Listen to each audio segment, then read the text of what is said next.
Painted Dreams is an exhibition which brings together 30 of Evelyn de Morgan's paintings for the first time since 1907.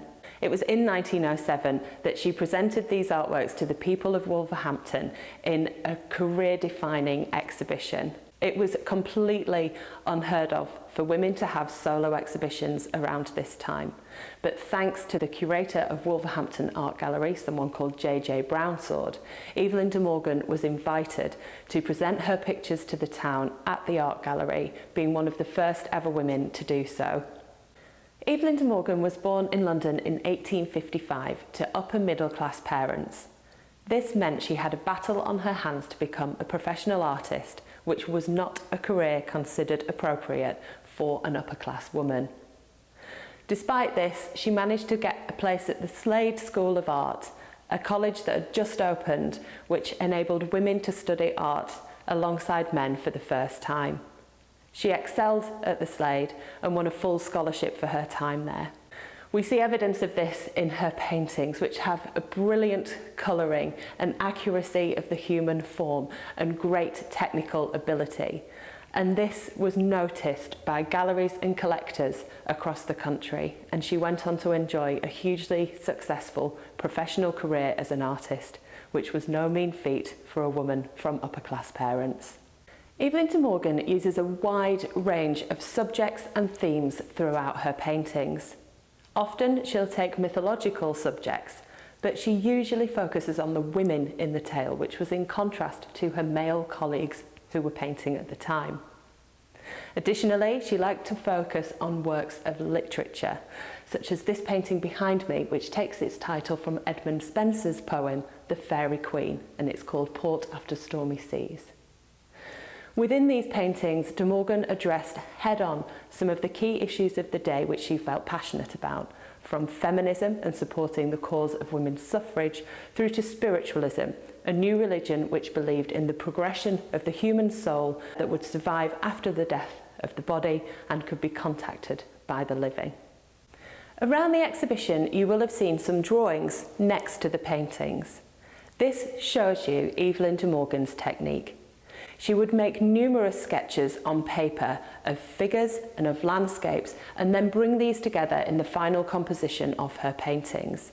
This means she rarely made mistakes or alterations on the final canvas and was able to achieve a really fine precision and excellent use of tone and colour in her works. You will also see on display paintings by a contemporary artist called Paul Francis Walker. One of these is left unfinished, so you can see how Evelyn de Morgan would have started her paintings. Paul has started with wash on the canvas, used pencil to fill in the details, and then built up layers of colour through glazing. We hope you enjoy having this undercover look into how paintings like Evelyn de Morgan's were created. Evelyn de Morgan trained at the Slade School of Art, which had just opened. It opened on interesting terms and was the first art school which admitted women on the same terms as men. This meant that Evelyn de Morgan was allowed to attend life drawing lessons, and she supported this by attending anatomy classes where she would watch live human dissections and make notes on the human form. We see this come through in her paintings, where she achieves a very realistic portrayal of the human form due to her understanding of the skeleton and anatomy.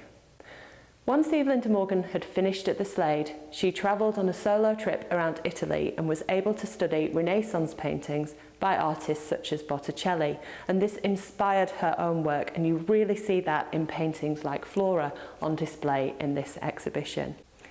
In 1887, Evelyn de Morgan married William de Morgan, the famous arts and crafts potter, and they enjoyed a long and happy marriage together. It was a very unusual marriage for the time, being incredibly equal. Evelyn de Morgan was the main breadwinner and actually bought their marital home in her maiden name 6 months before the marriage.